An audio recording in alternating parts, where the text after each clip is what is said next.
Ano nga ba ang ADHD at paano ito nagiging hadlang sa pangarap mo? ADHD, Attention Deficit Hyperactivity Disorder, ay hindi simpleng pagiging makakalimutin o pagiging tamad.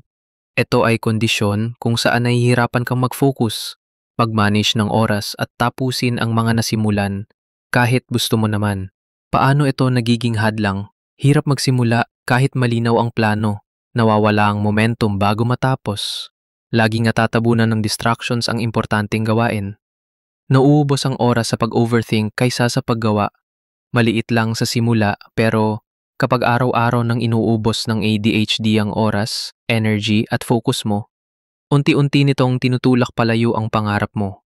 Hanggang magising ka na lang, malayo ka na sa target mo.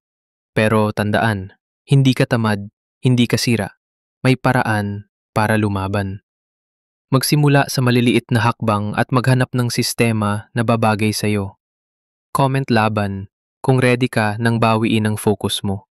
Follow at subscribe para sa mas maraming ADHD tips, motivation at life hacks para hindi patayin ng tahimik na killer ang pangarap mo.